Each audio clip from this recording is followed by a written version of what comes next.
I'd like to request for people at the back to kindly move forward and fill the seats because people are coming in, so at least they can actually take the back seats later on if they're still coming in. So please move forward. There's still empty seats as we're about to begin the next session. Thank you very much for your cooperation. Yeah, there are seats here. Please move forward. Yes. Yeah. No, all taken? Okay. So welcome back to the talk session here in the BangkokEdge, the Ideas Festival. My name is Varin. Very honored to be your MC for this room. I'm making sure that things are running smooth in this room and facilitating all the Q&A with our speakers and our moderator as well. So our next session is the topic on the new Silk Roads, the present and future of the world. Our speaker today is Peter Frankopan, Professor of Global History at Oxford University.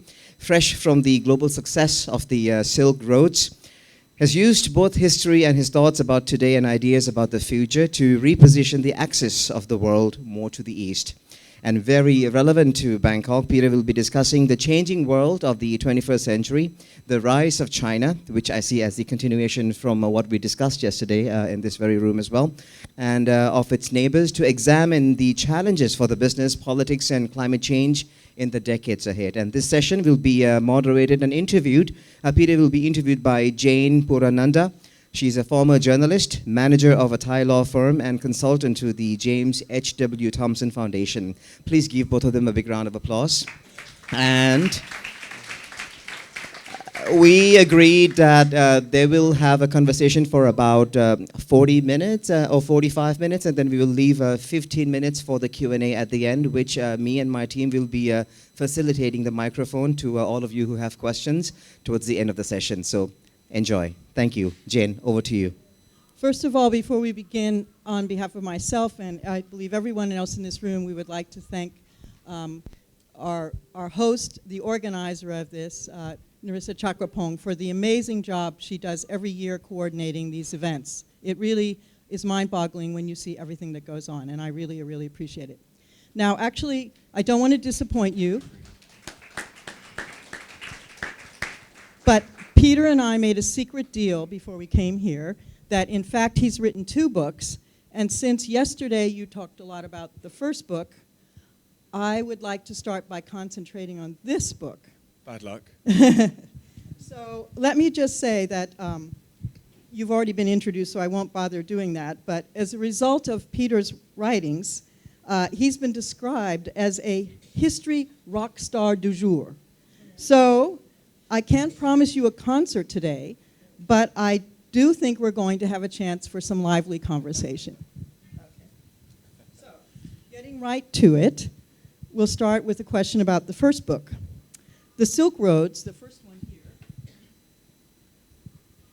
Available at the back? Yes, yep. There will be copies afterwards. I believe there's still some left. A New History of the World is a very complex book that covers almost an overwhelming amount of information. It starts with the Persians in the 6th century BC and ends 521 pages later in the 21st century. So what made you start this project, and initially did you envision having such a large scope? And how long did it take you to do this, and how do you keep track of all the data? I don't know. Well, thank you again for all being here, and to Narissa for arranging this event. It's a joy to be brought out to Bangkok, one of my favorite cities in the world, and also to have a nice full room, which is great. We will talk about the new Silk Roads and about the present, because that's what some of you have signed up to do, but I'm not going anywhere afterwards, so if you want to collar me with your questions and your comments, please do. Well, I'm a historian, so I've been at Oxford for nearly 30 years. I've been a fellow of my college for 24 years, and for about 15 of those years, no one paid any attention to anything I said or wrote, really. I work on subjects that are not part of the mainstream. So in the UK and here in Thailand, everybody knows that King Henry VIII was a bad husband, as well as the King of England. He's instantly recognizable. Everybody knows a little bit about the Romans. Everybody knows a little bit about the ancient Greek philosophers. Everybody knows a little bit about Hitler and Stalin. We know about these things. But the parts of the world I'm interested in, no one pays any attention to. So when I was growing up, I fell in love with Russia as a teenage boy. I was very lucky to learn Russian and then Arabic and then lots of languages anyway. And I was interested in I've been interested in trying to write history of connections. So most of us, when we think about the world, we think about Southeast Asia or China or Iran and the Persian world or the Middle East or Europe or Africa or sub-Saharan or whatever. But we don't normally stand back and join up all these big dots. We do for two specific things, World War I and World War II. But otherwise, we don't really make these kind of connections, even though, as I said yesterday, history of global climate and of global health is something I'm particularly interested in for obvious reasons right now too. But so I thought I wanted to write a book that explained how the parts of the world I'm interested in are not just interesting, but they're important, and in fact how they shape the world. So for example, because Jane told me to do some slides. So I'm interested in camels, and this is the equivalent of modern day trucks or modern day sea containers, the overland routes of how you shipped goods from A to B. But places like this in Samarkand, in what's now Uzbekistan, everyone thinks it's quite a nice visit on a quite an adventurous holiday, but no one really knows where these cities came from. This is Herat in Afghanistan, or again Uzbekistan in Bukhara and Khiva. These kinds of places are not part of the main history. So I tried to join up all these dots together, and when my book came out about 5 years ago, I was expecting nobody to read it, because normally when I go to give talks or dinner parties, people either think I'm mad or they lose interest very quickly when I start talking about the Byzantine or the Ottoman or the Mongol worlds. But it turns out that people are interested. So I think I'm right in saying that my Silk Roads is the biggest selling history book in the world for the last 5 years. So talking about dots, I get to ask my next question. This covers both books. In your books, you talk about the world history and the division and partitions. Go back to the Treaty of Torres Diaz and Zaragoza when Spain and Portugal divided the world. And then you mentioned the Styles-Picot period right after World War I, when Britain and France made a line between Accra and Persia. And of course, there's a division of Pakistan. If I gave you a map and a red pencil, and you could go back in history, would there be any borders or lines that you would change, world divisions of different countries? Well, I'm very interested in maps. Everybody who has, I had a map on my wall when I was a little boy, and I start my Silk Roads book by saying that. And I spent all my time at school being taught about a very small part of the world, which was Europe. And I suppose that's obvious. Everybody starts with their own neighborhood. That's normal. Here in Thailand, you start with Thailand and Southeast Asia. But it was amazing to me when I looked at that map on my wall that the world is quite a big place. There are lots of other continents. And not only was it interesting that they were all left out of the story, the only contact I had with these parts of the world were normally to do with Europeans arriving there. Never normally in an entirely positive way for the local populations, but that's a different story.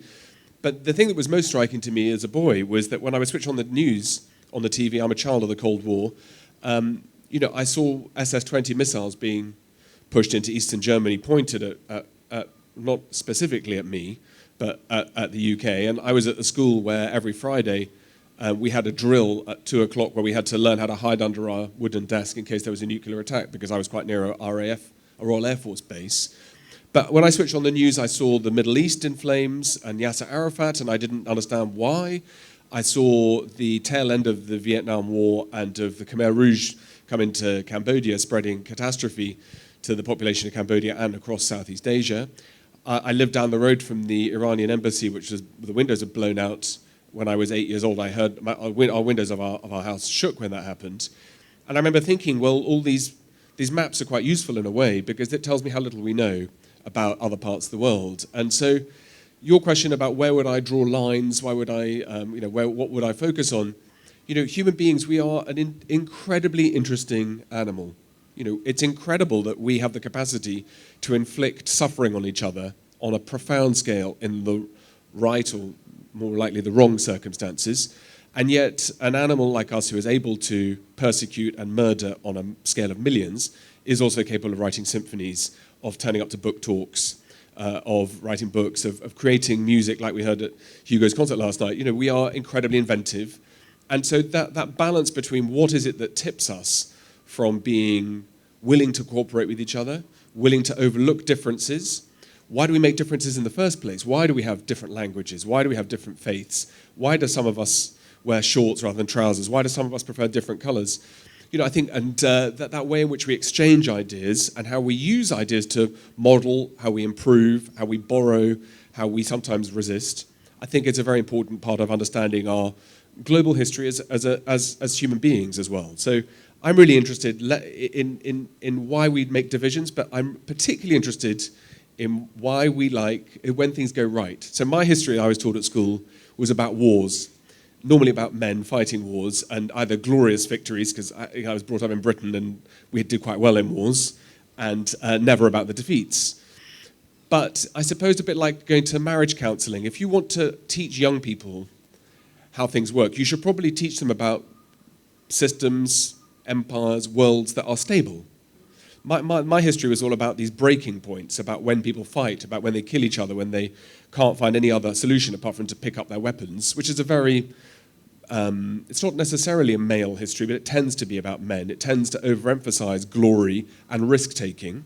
I'm much more interested in places where nothing happens. I quite like in the cinema as entertainment, but I don't want things to go wrong. I don't like diseases. I don't like the coronavirus. I don't like war. I don't like problems. So the worlds I'm interested in instinctively are the Byzantine world that lasted for 1,000 years. An empire that was multi-ethnic, multilingual, multi-religious, multi-climatic.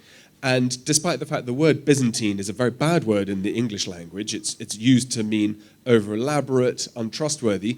The Byzantine world lasted longer than we did in the European Union. I'm interested in the Mongol world. The Mongols have a very bad, they did really bad PR, but Genghis Khan and his descendants built an incredibly sophisticated, huge, it's the largest land empire in human history, and it was stable for hundreds of years. The Ottomans, the Turks, we think of as being the weak men of Europe because they had a bad ending, but for 700 years did quite a good job at providing stability in cities, in towns, with laws, with tolerances. That's actually. So I'm interested in these big systems that are stable. And yeah, sorry. That's a question I have for you. From the 700s to the 1100s, the Muslims were dominant in Central Asia, Northern Africa, and Europe. We owe so much to the brilliant Abbasid Caliphate. Yeah. Science, math, philosophy. They preserved all the works. Why is it that? And of course, in the opposite, the Dark Ages in Europe occurred at that time because trading. Now we know more that trading stopped. But why do you think it is that Europe has overlooked this so much? Okay. So it's not the Muslims who are successful. It's a state led by a Muslim leader. Some of the most successful artisans and scientists during this golden age of the Abbasid world are Buddhists. The medicine and the maths was done by Indian scientists. There were Christian philosophers and writers, as well as many Muslim writers, mathematicians, and so on. But the success was not to do with the fact that this was a single ethnicity or a single faith. Actually, the success was the fact that this was a stable, wealthy, urban environment. And when you have cities like Bangkok, it's just easy. I know the traffic's not easy in Bangkok, but it's easier for us all to get together than if we were scattered up into the forest somewhere, where bringing people together is harder. So cities are key. And in Western Europe, after the fall of the Roman Empire, cities didn't really flourish until what we call the Renaissance, or the early Middle Ages. Cities like Paris or Rome had a population of 15, 20,000 people, when Baghdad and Merv in Turkmenistan and Kaifeng had populations of above 1 million. And so when you have cities, you tend to have quite sophisticated city authorities to be able to, all the things like from today, you've got to have infrastructure that works, otherwise people leave. You have to be taxed at the right level that doesn't suffocate business, but at the same time allows the government to be able to spend on education, sanitation, irrigation, food. You tend to have monumental buildings that provide civic pride. Cities want to show off that they're successful. They want visitors to be impressed. And it gives a sense of identity to build monuments, not only mosques in the case of Baghdad, but also churches, synagogues, other places of worship. But the key to it all was that this part of the world behind me was always the most important. And I do apologize, I'm not a Southeast Asia expert, so there are gaps in my book. It's not a history of everything. But the great empires of the past were started in the Middle East. This is where Alexander the Great wasn't interested in conquering Germany or France or those nice places we go on holiday in Europe. It was all about heading eastwards. And even these kind of connections, this is a sort of modern generated map of trade routes from 2,000 years ago. And you can see how trade coming through the South China Sea into the Gulf of Thailand, into the Indian Ocean, it was a way in which trade and ideas and religions all spread. And why did he choose to go east instead of west? Because that's where everything wealthy is in this part of the world. It always has been. The European experience is a very unusual one. And the Europeans were able to colonize other parts of the world, all the other continents, because the one thing we were very good at doing in Europe was being volatile. There's a reason we teach about these wars, because we're encouraging the next generation to fight them, right? There's a reason we specialized in Europe in military technologies. So Europe was all about castle building. You go to Ayutthaya, you go to Sukhothai, you go to Angkor. There are very modest fortifications. These are sacred spaces that you can walk through. There's no reason to fortify your city. There's no reason to build castles. And in fact, generally in Southeast Asia, as well as in Asia as a whole, although there's been a royal class and a ruler class, normally a single family or a couple of families, generally elites tend to replace themselves quite well. You don't have families that retain their power and their position for long, because all of us want our states to be run by the best qualified and cleverest people, rather than the son of somebody rich. And if you are the son of somebody rich, you have to work harder to justify your place within the constellation. So these urban environments, these cities, Asia was very successful over the many centuries in providing the kind of stability that meant that people didn't study them, because they didn't fight wars. And then when the Europeans arrived, our competitive advantage was being able to shoot, kill, murder, fight battles quicker. And so although Europeans tended to arrive to come and trade, like the Portuguese in the 1500s, and then the Dutch, and then the British, and then the French, eventually that competitive advantage was used to dominate. And I'm not here for a discussion about European colonization, but there is a process by which Asia's wealth, which comes through its natural resources, from gems and diamonds through to spices, through to textiles, through to the products that are made in cities, ceramics and clothes and so on and so forth. And those were then brought back into the Western world. And quite clearly now, that balance seems to be changing. The trick to Europe is that we never really had anything anybody wanted. So, for example, I'll show you another map here. I mean, for example, all global religions are all from Asia. We think because the Pope speaks Latin and is based in Rome that Christianity is European, but Christianity comes from the Middle East. So does Buddhism, Hinduism, Islam, and so on. And they all borrow and learn from each other. But even in that, this is the great joined-up Abbasid world built by the successors of Muhammad that pulled together the richest parts of the world. So the Persian Empire, or the old Persian Empire, and funnily enough, the richest parts of the Roman Empire, despite what you might have read with Asterix in your comics books, wasn't Saint-Tropez, wasn't Marseille, wasn't Rome, wasn't Naples. It was North Africa because of the wheat production, and above all, Egypt. And this was a proper superpower when in the 7th century, this was all united effectively into a single state that, in fact, eventually ended up sparking up Europe again. Because the one thing we did have a lot of in Europe were women and children, and the Vikings and Venice and Verdun and places like this, Utrecht, all grew in the sort of 700s, 800s as slaving pens. And that leads me to another question, or actually talking about both your books. I like very much the fact that you use the word road in every one of your chapter titles. You have the road to faith, the road to crisis, the road to slaves. What chapter was the hardest? What period is the hardest to write about of all of what you wrote in either book? Well, the things that are hardest. Well, I love what I do. Right? I love the fact that my job is to read and think and then write. It's a real privilege. And every time I walk down the street and someone is digging a hole in a road or stacking the shelves, in the supermarket, I realize how lucky I am. So nothing is hard compared to that. I spend a lot of time in South Asia dealing with, at the moment, with poverty alleviation programs. So, I don't think it's difficult, really, to sit and to struggle too much about putting things down on the page. But in terms of writing, there are subjects and topics of which one has to be profoundly sensitive. And those involve things like, when was the Quran codified, and how were messages that are believed by Muslims to be passed from God to the Prophet Muhammad, how are they written down and understood, interpreted, and in some cases added to?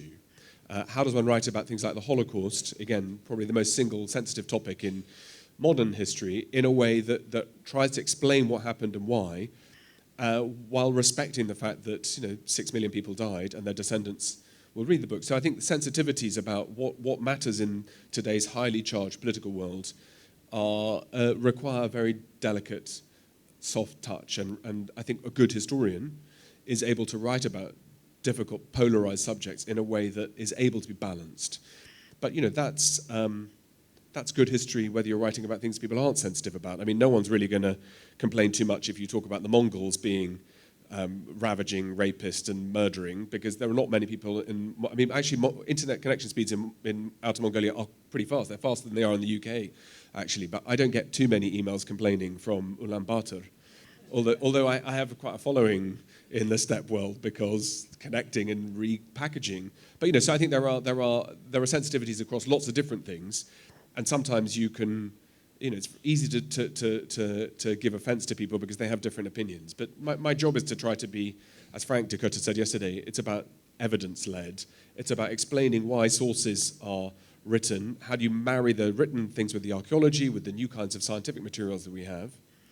And how do you read through the lines? Because it's very tempting as a historian to take everything at face value. And you need to work hard to understand when people write things, are they true? Is it absolutely correct to understand things in the same way?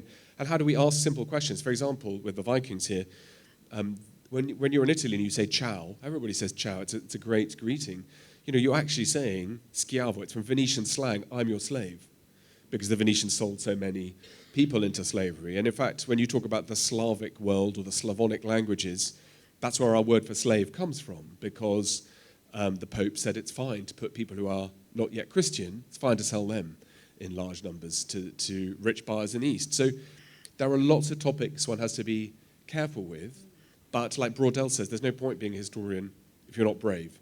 So that means you have to go and write about, from my view, subjects that are difficult, challenging, sensitive, and that's the same in today's world too. How do you write about Donald Trump in a way that's balanced, that gets the fact that he's obviously not a very nice man, but that doesn't mean that everything that the US administration does is bad. Likewise with China and all the challenges that China poses here in Thailand and elsewhere, how does one explain why these things are happening and why they're happening now? And that, I think, means being able to be a little bit detached and to try to present arguments on both sides. Now, to have a question that ties in both books, the migration and movement of groups such as the Huns had enormous impact during ancient times from Persia to Rome. What about our modern world? Warfare, poverty, climate change. Many groups are migrating or trying to migrate. What will be the modern impact of migrations as we see them now? Well, I was asked in December, I can't remember, I said it yesterday when we were talking, I was asked in December to write for a magazine about what the greatest challenges were in the next decade. And the editor said, look, if you want to write about Russia or China and global war, then do that. I make it scary. And I said, okay, you've come to the wrong guy. And he said, okay, write whatever you like. So I said, well, global pandemic is the biggest challenge. And that day, when it was published, 8th of December, was the first day of coronavirus being identified in Wuhan. And then when the magazine was published, the next day the WHO was informed that there was a pandemic on the way. So today there are obvious long-scale challenges about migrations of people. People don't migrate in the way which we exactly tend to understand. There are 2 million Afghan refugees living in Pakistan today who've been there since 1979. The refugees from in Lebanon right now, a population of 4 million. There were 2 million refugees from the war in Syria in Lebanon, and that's starting to recede a little bit. But so dislocation through war is a sort of one-off factor where it's unpredictable where people come from, but it would stand to reason that as climate change warms the earth up, that some cities, some regions will become less livable in, even to become unsustainable. And one would assume that in the Sahel in West Africa, where another 900 million population are expected to be born in the next 30 years, that we are going to see large numbers of people try to move. And people move for complex reasons. They move not just because they can't eat, although they sometimes do that, not just because of war, although they sometimes do that, not always because of looking for better employment, although they sometimes do that, not always because they think it's a rational thing to do for their descendants, although they don't always do that. There are lots of different competing issues, but the biggest challenge we have in today's world, before even we worry about migration, is about sustainability. And that's quite clear to me that climate plays a role in that, pollution and environmental standards play a role in that. You know, in India right now, life expectancy across the subcontinent of India is reduced by 8 years because of PM2 particles. And that's a huge loss of life, that's a huge impact on the nation's productivity. That's, you know, and the pollution doesn't get better, it gets worse. So I think there are all sorts of challenges that we have, and migration is part of it, but our connectivity is part of the problem. Because we can move backwards and forwards, it means that 22,000 people came from Wuhan to Thailand in the week after coronavirus was declared, right? Not after it was first detected. And the speed and scale in which we move is quicker than at any point in history. But I think we should be a little bit more sanguine that any child born in the world anywhere while we're talking now will have the longest life expectancy in history, has the best chance of the child surviving childbirth and the mother surviving childbirth, the best chance of access to clean water, the best chance of being able to read and write. So, you know, that balance between understanding that we are like Shiva the destroyer, you know, we can see everything collapse and rebuild, but, you know, there are ways in which you could put the other way around, which is that given all these different problems, despite Iraq and Afghanistan and Syria, you know, actually we do get on okay. You know, we might not always see eye to eye with each other. We might raise fists. You know, Trump might put tariffs and might say awful things, but, you know, the world keeps on spinning, and every day I wake up and it's still spinning. I'm a happy man. What I liked about your book and found it interesting, and probably why it's a bestseller, it was full of very interesting details. And one of the stories that I think would be interesting to talk about is the Knox Darcy and the oil concessions that he received. In this case, this is a case of how a seemingly unimportant event, investing in oil exploration, can have enormous geographical and political implications. Could you comment about that particular case? Because maybe not everybody read the book yet. Yeah, okay, so we live in a world today where we understand new technologies are important, and we sometimes forget that new technologies have always been important.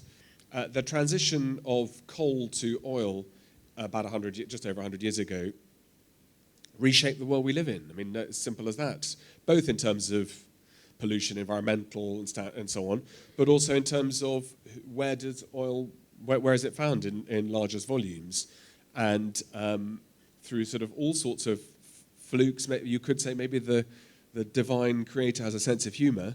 Again, there's no oil in Europe, a little bit in the North Sea, but the largest distributions are in Southeast Asia and in Indonesia, that happen to be in Dutch territories.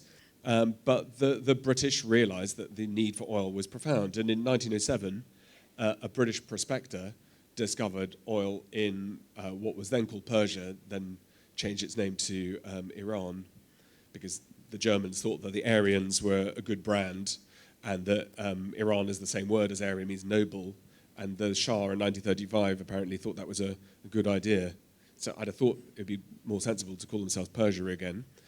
And the Brits realized that the quantity of oil meant that they had a decisive advantage in Europe against the Germans, obviously, in the first instance, but also no one else should be allowed to get hold of this oil because it would lead to other global empires rising.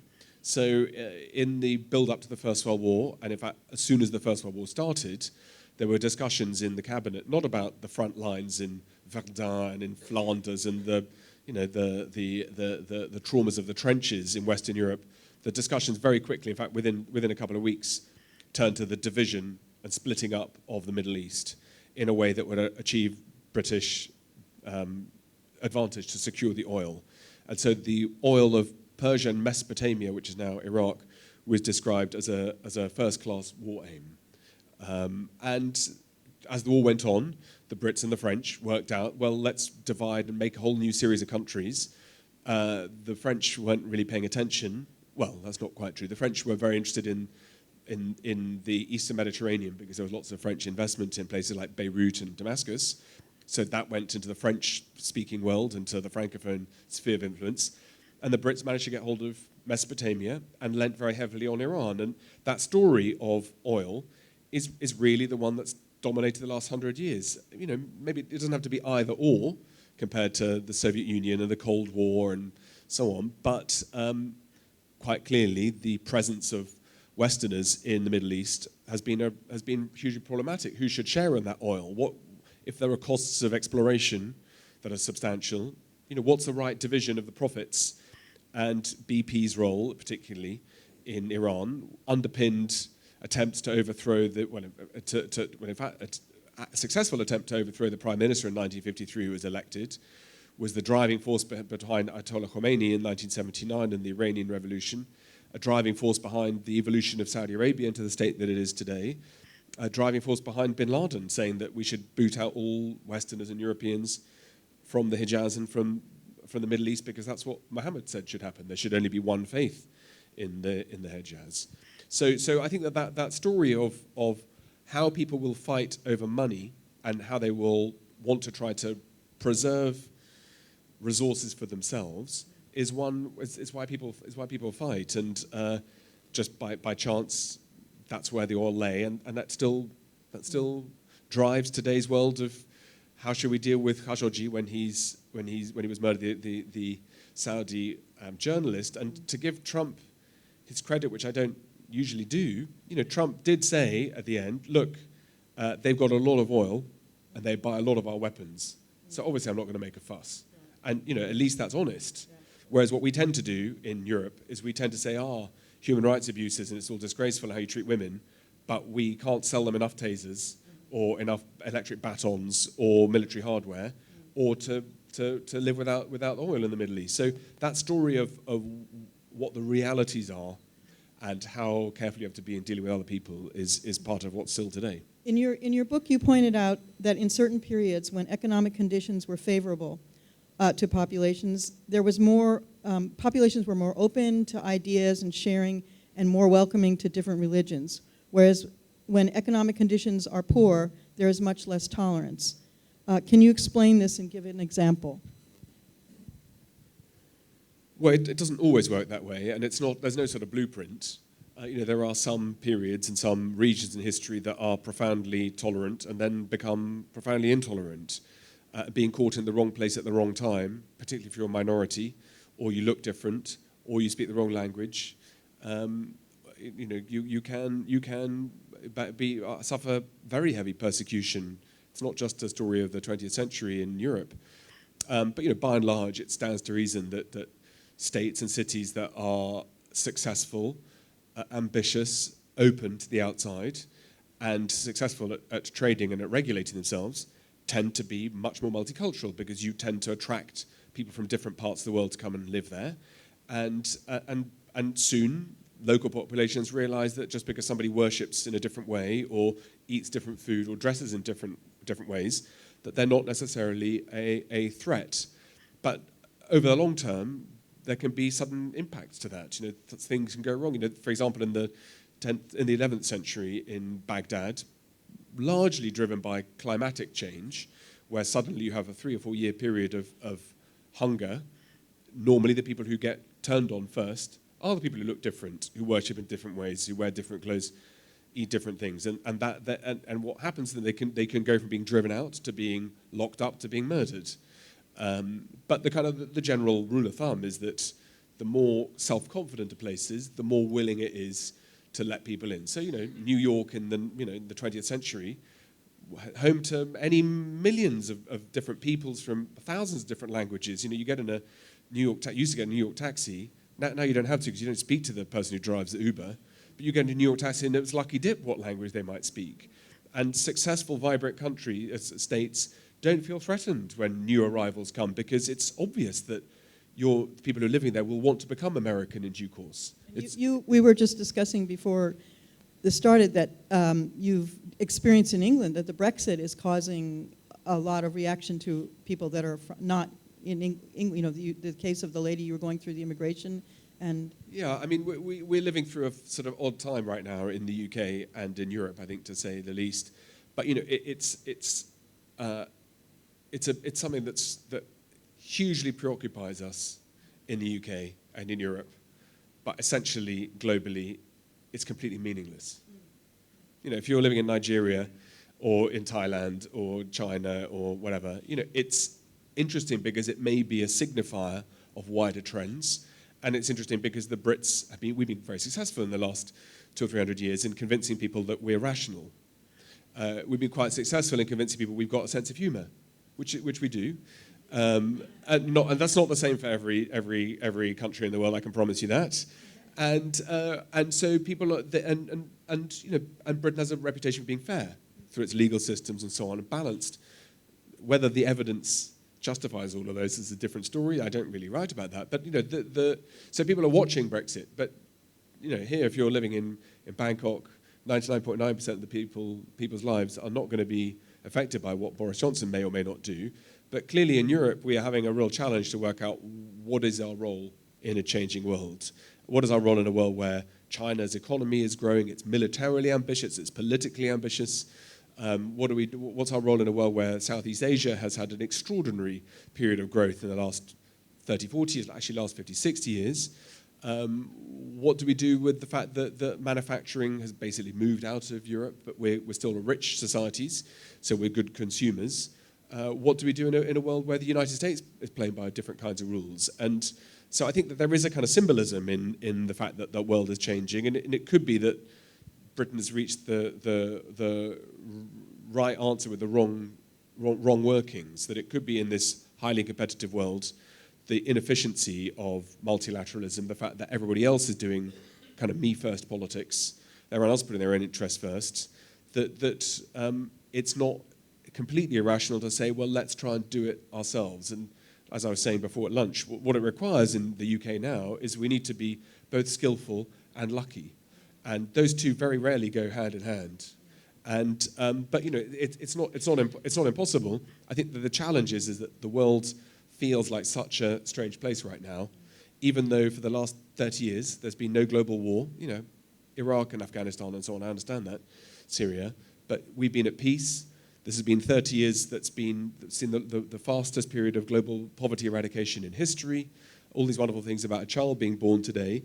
And yet, despite the fact we've been getting on with each other quite well, traveling, connecting by internet, new technologies, suddenly in the last 18 months, the world feels like a dangerous place. And my view, which, I'm not a politician, I'm not supposed to be, to keep my views to myself, but, my view is that at dusk in the jungle, you probably don't want to be the animal that breaks off from the herd. So this is a bad timing for the Brits. But, in Europe, there are lots of things we should do better. We have a triple speed Europe where the south is poor, the east has the largest population loss in modern history. We don't invest enough in infrastructure outside. We're very smug as Europeans that we don't really get engaged in development at a proper level outside our own continent. We're very slow to respond to challenges in Africa, migration. We have no meaningful relationship with Russia apart from buying gas and then trying to threaten. And and if we can't coordinate together, then there is an inevitability. But I think we look quite anxiously and enviously at Southeast Asia and ASEAN states who've got a lot more growth potential.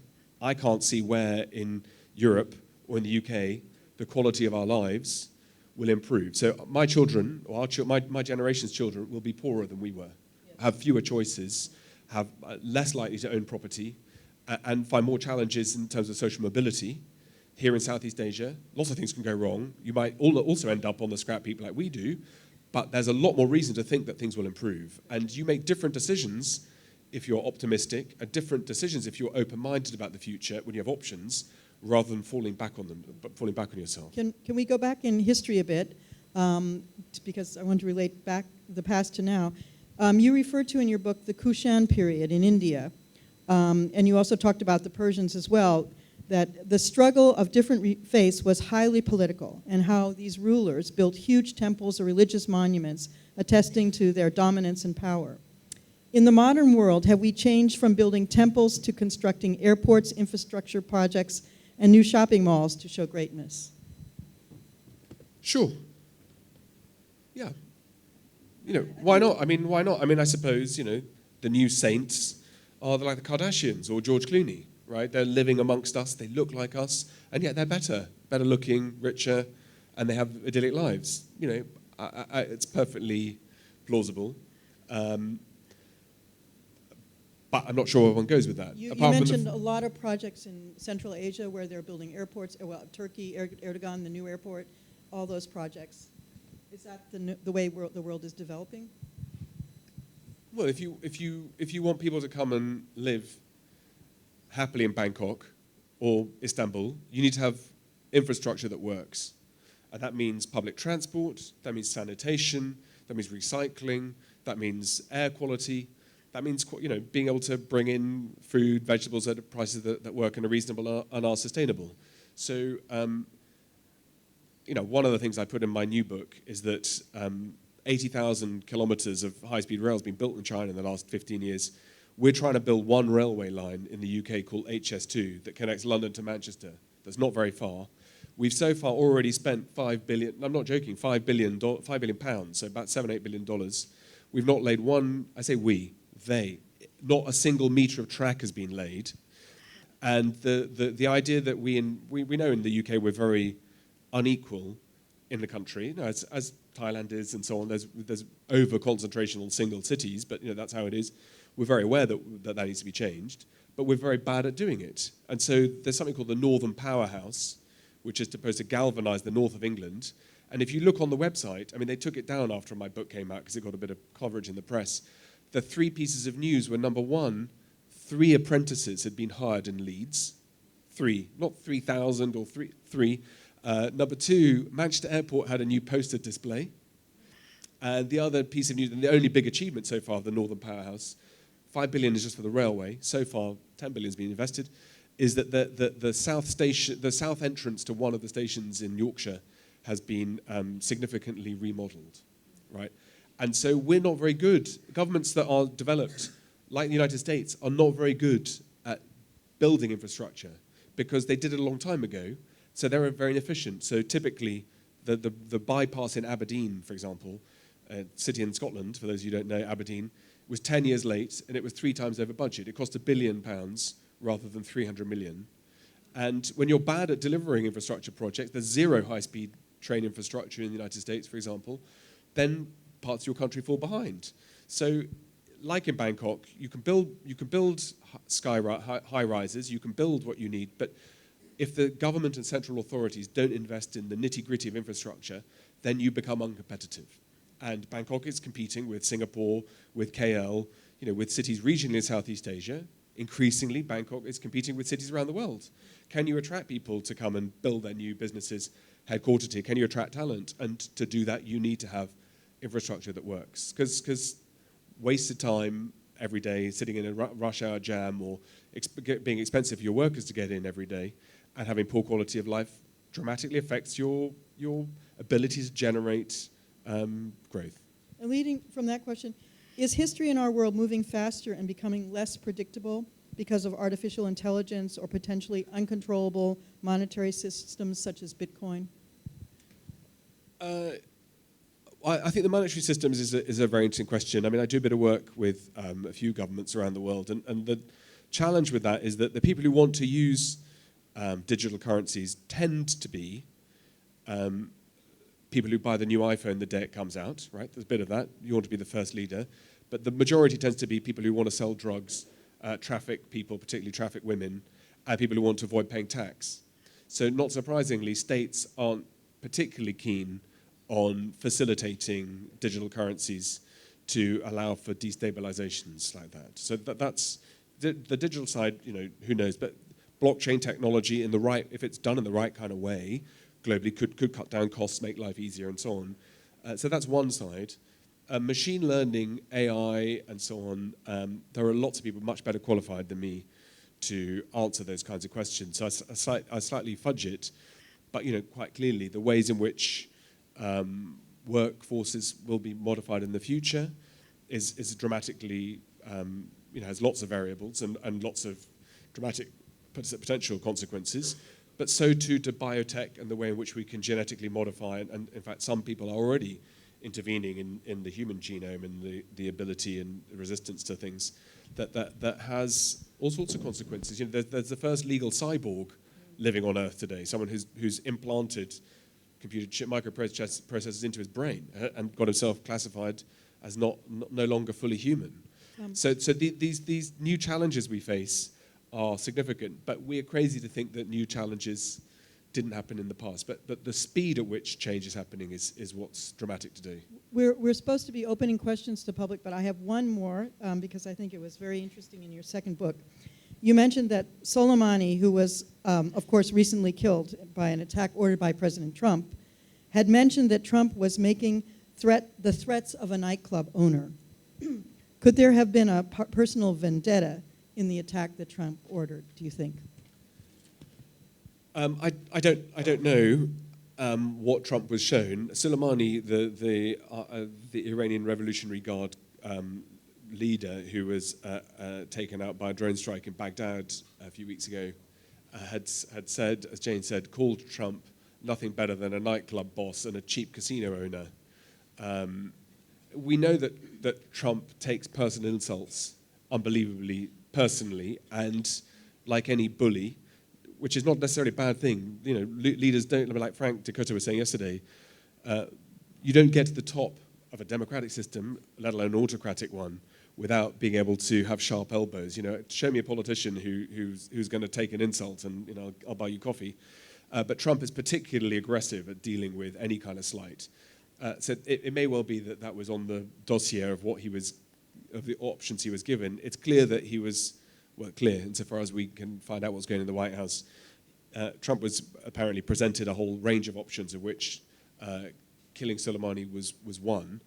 And from what I understand, that wasn't the preferred choice of the generals. It was the so-called garbage can choice, which is that this had been planned for the last 15 years, and no one had ever pulled the trigger on killing Soleimani. But Trump did. I mean, what we do know is that Trump's average foreign policy briefing is less than 40 seconds. It has to be done in 3 bullet points, and usually he doesn't get, with the Ukraine briefings he had, which is part of the thing that he's been going through in the Senate right now in the trial, the typical Ukraine briefing, he didn't get to 20 seconds before he made a decision. And one of the challenges, and I say it with a degree of humility, having lots of letters in front of my name and after my name doesn't mean I make better decisions than a guy who's orange and has these instincts to go and murder people. And in fact, one of the challenges, even with things like Brexit, is that smart asses always think that they make better decisions than people who are who are volatile and so on and chaotic. And so, with Soleimani, I suspect that Trump did it because he is impulsive. He doesn't listen to briefings, and he takes the most aggressive course of action when given a choice.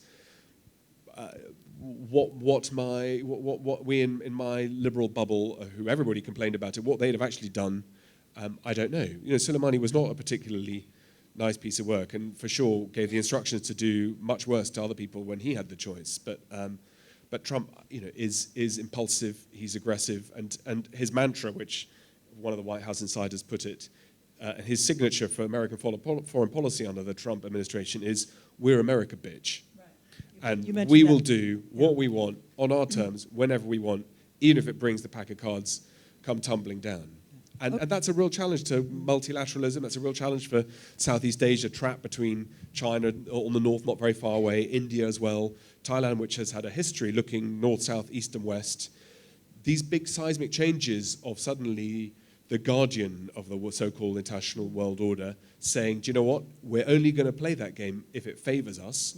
And if you and NATO don't pay your way, if you and the European Union have a trade deficit, we're going to take action to level the playing field. You can see that there is a logic to all of that, however awful the characteristics might be. Now we have to give other people besides me a chance to ask questions. So If there's a question, please stand up and we'll bring you the microphone. And particularly young people, if anybody who feels they're young. I can. Well, no, I Young don't. at I heart know. count. I mean, other. Oh, It's always hello. great if you're young. It takes bravery to ask a question. So I know there are a few young people, but please put your hand up. There's no such thing as a bad question, only a bad answer. Yeah. Okay. Oh, I think- You're young. Yeah, you start. Yeah. Go on, Gwen. Thanks, Peter. I'll get you back for that. Gwen Robinson was a moderator yesterday, and I failed to ask you, press you on this then, and I think Jane's excellent questions, but didn't quite get to it, which is I think we'd all like to know what your next... You're doing 100 things, but you mentioned you were working on a book and that you wanted to, some peaceful time to do it. I didn't really press you on what your next one will be amongst other priority projects. Okay. Well, I've learned that I've got to keep writing books because otherwise I don't get invited back to Bangkok. So I'm trying to do several things. I did an illustrated version of the Silk Roads for younger readers and for people who are intimidated by, it's a big, long history book.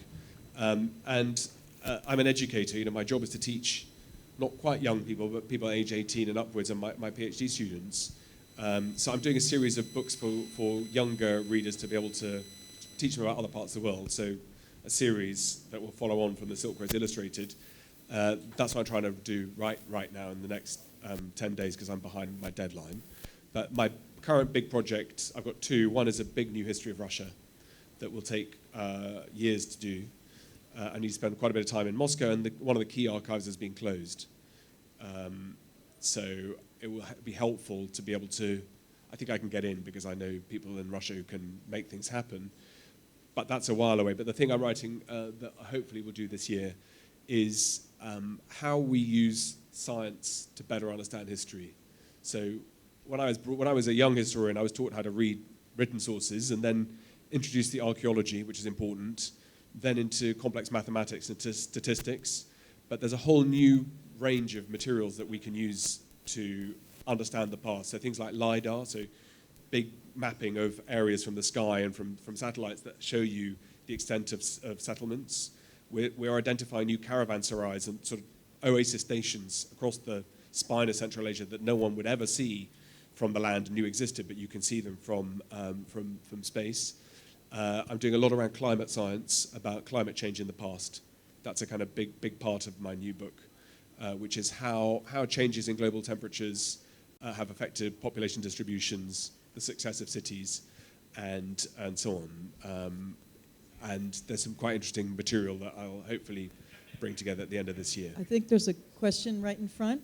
Yeah. Hi. Stand up, please. Okay. You went to school with your daughter. I know, Thank I know. you He's for very your clever. talk. I guess perhaps the main association with history, its building blocks, so to say, are dates and the artificial separation of them into periods. And of course, your main complaint and reason for writing about non-Eurocentric parts of the world is because many of us solely learn about periods like the Middle Ages and Dark Ages, terms that really don't have any relevance anywhere in the world at that same point. And so I was wondering what your thoughts are on periodization and how historians arbitrarily separate these periods of time. I mean, would you say it's a necessary evil in how it makes history easier to understand, or is it the basis for more misconception and neglect in other areas? Thank you. It's a great question. I've learnt, because I'm old and been around the block, that like a chef in the kitchen, I should let other people serve the food the way they want to and stick to my own. My view is that you're exactly right. Periodization is a problem. To create artificial dates, they tend to be either nice and round, 1800, because it sounds, whatever, which is only a date that's a Eurocentric thing anyway, or they tend to be connected to a date of either a battle or somebody famous dying. I think that creates problems in the same way that regionalization creates problems. How can you write a history of the world that doesn't include all four corners? You can maybe justify keeping the Americas out of global history until 1500, but even that is complex. But I think you have to start somewhere. One of the challenges is, as a young historian like you are, Pan, is where are you going to start to fix your gaze and then expand outwards? And ideally you expand outwards geographically and also periodically. But the system I work in is loaded against that. right? So I was very lucky that the subject I do has very elastic timeframes and regions. But if you do your PhD on the trenches of the First World War or on disease in Germany or in Thailand in the 1950s, it's quite hard to go from that to writing about pre-Columbian architecture or about the Romans and what they ate for supper. So it's how do you find a way to expand your field and how do you get rewarded for it? My colleagues at Oxford, for example, if you're a modern historian working on Europe, would love to widen outwards, but there needs to be some reason that justifies doing that. And a lot of that widening is very difficult because of language skills. You need to ideally not just read the material yourself, you need to read the scholarship that's being written locally, which is a challenge. It's not, I can promise you, it's really not easy to do, and it's really not easy to do well. But I'm all in favor of as few barriers as possible, whether it's about gender, whether it's about period, whether it's about climate, whether it's about regions, whether it's about trying to listen to voices, not just elite voices who are literate and rich. How do you find out what mattered to most people when you don't have written records? How do you make sure that you're constantly trying to look for materials that allow you to answer that? So I'm all in favor of those barriers coming down because they're artificial, yeah. Another question someplace? Should we do a couple? Yeah, my name is Vijay. Are you familiar with this book called Finite and Infinite Games by James Carse, professor of religion? Yeah. So he talks about belief systems and systems of critical inquiry. And in your work as a historian, if you look at history, be it Brexit, be it the rise of China, be it what's happening, the phenomenon of Trump, what is the battle between systems of critical inquiry and belief systems, and how is it playing out? And how do you see it playing out in the future? Okay. Thank you. So should we do another one at the same time? Was there a question, someone back here? Yeah. Hello. I'm Laure, I'm a journalist, and I wanted to ask you your opinion about the Belt and Road project, which is sold by the Chinese government, a kind of new Silk Road. Yeah. And it kind of impressed the world 2 to 3 years ago, and recently in the last months we saw a lot of opposition from government, but also from the ground. And I wanted to ask you your opinion about, do you feel that China, with, as we said yesterday, with a level of debt that is unknown, with a level of economy that is unknown, could fulfill this lack of infrastructure you are talking about in most countries, or is it a dangerous model? Well, you'll see on the slide, this is what the Belt and Road is going to do from the perspective of Beijing, right? It's going to save the world. World peace, stability and development, et cetera, et cetera. It's a very similar question to the one about belief systems. China is trying to say it has a model that can work. And it gets cited in some countries very favorably, not just the Belt and Road, but in Iran, for example, a lot has been made, is made by the president, prime minister, and has been for the last 15 years to say the Chinese model of economic growth without any political and social reform can work. Generally, that's not how we see things in the West. We believe in democratization, empowerment, particularly of women, of minorities, and so on. The Belt and Road is a very complicated thing to try to understand, and as you heard yesterday, there are all sorts of different ways of carving up individual projects, exactly which ones have strategic value, which ones have commercial, which ones have military, and so on. But China clearly feels that it's stepping into a vacuum where it has an opportunity to be influencing things outside its borders, both in terms of bringing things back into China that it needs, energy above all, but also food security, but also exporting overcapacity, and also being able to lean into a world where we Europeans are worrying about Brexit and looking at ourselves in the mirror, and the US is providing opportunities where alternatives are available. So the Belt and Road is a signature part of China's economic and foreign policy. As Frank, again, Dikotia said yesterday, it's hard to find anybody who has too many good words to say about it. Some of that is because we ourselves are xenophobic and we like the narrative of things all going wrong. The truth is that Asia, and Southeast Asia in particular, are very hungry for economic investment and infrastructure investment. So the Asian Development Bank that I do a bit of work with estimates in the next 10 years, Asia as a whole requires about $1.7 trillion of investment. So the projects earmarked by the Belt and Road, maybe a quarter of that, or maybe a third of that.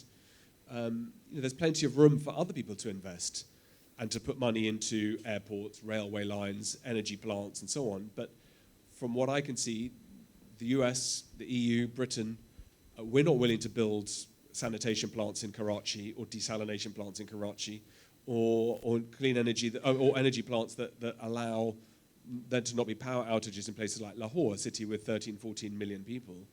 And when the Chinese arrive and say that they will do this and they'll make investment decisions quickly and potentially can renegotiate, you can see that it falls on very fertile ground. So I think we have lots of challenges to work out how should we respond to the Belt and Road, which actors are capable of doing it. India has a very aggressive stance that it doesn't want to have anything to do with China's Belt and Road. It has similar projects of its own. I talked a bit yesterday about how Japan and South Korea do something similar in some cases and very effectively in large cases. Multilateral organizations like the Asian Development Bank are able to do things as well in a way that has proper impact and so on. So there are lots of mirrors of the Belt and Road. So there are lots of other competitors to China, but they're not always very good at making their case or doing things on such a big scale. But it's with coronavirus, with what's happening with China's own economy right now, and systems outside China too reacting. It's not a particularly strong or positive brand. People are fearful of China, sometimes for very good reasons, sometimes perhaps less so. As far as different systems go, I mean, I don't know what systems really mean. He's on the phone, so maybe we should wait. But I'm not quite sure what different systems mean. When we talk about faith and we talk about ideas and so on, these seem to me often very, very abstract. They seem to me very... Hello? That's all right. They seem to be very abstract ideas, structures, faiths, and they usually serve other ends. They're a good way of sort of having a glue that goes around, but they don't necessarily always mean... most of us are unthreatened by other people's views about anything. There's no football team you could say you support. Well, I'm a Chelsea fan, so hopefully you say Chelsea, even though I know they drew yesterday with Leicester City. There's nothing that would make me antagonistic about anybody's faith or views or beliefs and so on. And I don't think I'm more reasonable than anybody else. It's just in the right circumstances, I'm willing to be tolerant, as all of us would be. But in the wrong circumstances, none of us will be tolerant. So I think we have to understand these things, that they're sometimes over-described as creating patterns that aren't always really there. Are we out of time, or can Yes, one more? yes. One more. Much, Oh. yes. One more as a Maybe treat. one more. One yeah. more. One last question. Anyone last question? Right there, yes. Yes, Olga. 1 second. I know historians don't like to give forecasts, but can this virus that is spreading now can be the end of China as we know it? Is it the black swan that we may be experiencing now? Thank you. Yeah, interesting question. So everything depends on mortality rates. So we all get flu every year, millions of people. It depends how many people die. And the mortality rates, from what we can tell, I mean, there has been the first death outside China, in fact, this morning in the Philippines. Others would say that the statistics we're getting from China are completely distorted in both the number of deaths and the number of infections. So it's very hard to see through. But from what I understand from health experts that I've been discussing with and who work on this properly, is that SARS and the Middle Eastern respiratory diseases that flared up 10 years ago killed at 10% and higher. This one at 2% is slightly lower than common seasonal flu. So I think this might change. It's about whether the disease mutates and becomes more virulent. So far, the people who've been dying, unfortunately, have been people with pre-existing medical conditions, and people who are older, and people who are young and immune systems deficient. The challenge with really big killers is when it kills young people aged between 20 and 40. That's when we're in real trouble. That's like the Black Death, Spanish flu, when 50 million people died and 500 million were infected, about a quarter of the world's population. In Western Samoa, 90% of the population were infected and more than half died. So these things, they can come about. I'm highly apocalyptic in my views about these things. It's a question of when, rather than if there is a proper global killer. It doesn't look to me like this is it, but that I might be wrong. And if I do, it's been nice knowing you. Please buy my book while the going's good. I think that the species leap is a real challenge, but more of a concern is that it's now easier and cheaper than ever before to manufacture these kinds of killer diseases. And there are a lot of motivated, I was going to say state actors, there are a lot of motivated non-state actors who have certainly the capability to unleash things that take the genie out of the bottle. That's the thing that I'd be most worried about, is that the Islamic State descendants or the new generations, other disgruntled groups that are global poor or are taken advantage of, the apocalyptic cults that have all sorts of crazy views, in my opinion, although we're the ones who are crazy according to them. There are lots of different splinter groups that in due course have the capacity and ability through fairly simple internet searches and or facilities. Russia's biggest biological plant had an explosion in the autumn where, what happens, how, why, and so on. So these kinds of things should remind us that we're highly fragile. But, like I said to Jane, every day the world keeps turning. I feel a happy man. So this doesn't look like that. This is it. Well, on that happy note, but there will be one that does come in due course. now that we have a happy man, we are all very happy that you came to talk to us, really, and we hope you will come back again. It was fascinating, and I have a whole pile more questions that if you want to come back another time, we'd like to ask more. Thank you so much. Thank you you everyone for joining us. And I believe there are books left, so Peter would be happy to sign your book. He's going to sign my copies, I hope, too. Thank you. Thank you, Jane. Thank you, Peter. And our next session will be at 3:30. It will be the topic on Every Woman's Guide to Saving the Planet by Natalie Isaacs, who was here earlier. So we'll start that session at 4:30. Thank you so much.